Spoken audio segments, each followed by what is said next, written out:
Number one, put God first. Put God first in everything you do. Everything that you think you see in me, everything that I've accomplished, everything that you think I have, and I have a few things, everything that I have is by the grace of God. Understand that. It's a gift. 40 years ago, March 27th, 1975, it was 40 years ago, just this past March, I was flunking out of college. I had a 1.7 grade point average. I hope none of you can relate. I had a 1.7 grade point average. I was sitting in my mother's beauty shop. They still call it beauty shop now? What they call it now? Yeah, I'll sit in the beauty parlor. I was sitting in my mother's beauty parlor, and I'm looking in the mirror, and I see behind me this woman under the dryer. And every time she looked up, every time I looked up, she was looking at me, just looking me in the eye. And I didn't know who she was, and I said, she said, somebody give me a pen, give me a pencil, I have a prophecy. March 27, 1975, she said, boy, you are going to travel the world and speak to millions of people. Now, mind you, I flunked out of college. I'm thinking about joining the army. I didn't know what I was going to do, and she's telling me I'm going to travel the world and speak to millions of people. Well, I have traveled the world, and I have spoke to millions of people. But that's not the most important thing, the success that I had. The most important thing is that what she taught me and what she told me that day has stayed with me since. I've been protected. I've been directed. I've been corrected. I've kept God in my life, and has kept me humble. I didn't always stick with him, but he always stuck with me.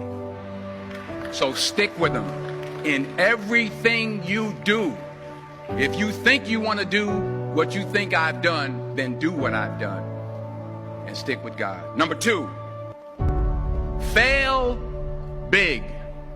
That's right. Fail big. Today's the beginning of the rest of your life, and it can be very frightening. It's a new world out there. It's a mean world out there, and you only live once. So do what you feel passionate about. Take chances professionally. Don't be afraid to fail. There's an old IQ test, was 9 dots, and you had to draw 5 lines with a pencil within these 9 dots without lifting the pencil. The only way to do it was to go outside the box. So don't be afraid to go outside the box. Don't be afraid to think outside the box. Don't be afraid to fail big, to dream big. But remember, dreams without goals are just dreams, and they ultimately fuel disappointment. So have dreams, but have goals. Life goals, yearly goals, monthly goals, daily goals. I try to give myself a goal every day. Sometimes it's just to not curse somebody out. Simple goals, but have goals. And understand that to achieve these goals, you must apply discipline and consistency. In order to achieve your goals, you must apply discipline, which you've already done, and consistency every day, not just on Tuesday and miss a few days. You have to work at it every day. You have to plan every day. You've heard the saying, we don't plan to fail, we fail to plan. Hard work works. Working really hard is what successful people do. And in this text, tweet, twerk world that you've grown up in, remember, just because you're doing a lot more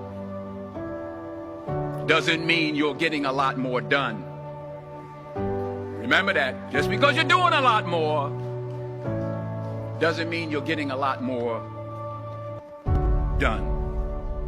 Don't confuse movement with progress. My mother told me, she said, yeah, because you can run in place all the time and never get anywhere. So continue to strive, continue to have goals, continue to progress. Number 3, you'll never see a U-Haul behind a hearse. I'll say it again. You'll never see a U-Haul behind a hearse. I don't care how much money you make, you can't take it with you. And it's not how much you have. It's what you do with what you have. We all have different talents. Some of you will be doctors, some lawyers, some scientists, some educators, some nurses, some teachers. Yeah, okay. Some preachers. The most selfish thing you can do in this world is help someone else. Why is it selfish? Because the gratification, the goodness that comes to you, the good feeling that I get from helping others, nothing's better than that. Not jewelry, not big house I have, not the cars, but it's the joy. That's where the joy is, in helping others. That's where the success is. Finally, I pray that you put your slippers way under the bed tonight, so that when you wake up in the morning, you have to get on your knees to reach them. And while you're down there, say thank you for grace. Thank you for mercy. Thank you for understanding. Thank you for wisdom. Thank you for parents.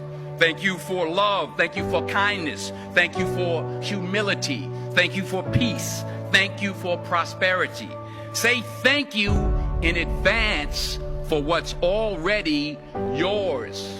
That's how I live my life. That's why I am. One of the reasons why I am today. Say thank you in advance for what is already yours. True desire in the heart for anything good is God's proof to you, sent beforehand to indicate that it's yours already. I'll say it again. True desire in the heart, that itch that you have, whatever it is you want to do, that thing that you want to do to help others and to grow and to make money, that desire, that itch, that's God's proof to you, sent beforehand already to indicate that it's yours. And anything you want good, you can have. So claim it. Work hard to get it. When you get it, reach back. Pull someone else up. Each one, teach one. Don't just aspire to make a living. Aspire to make a difference.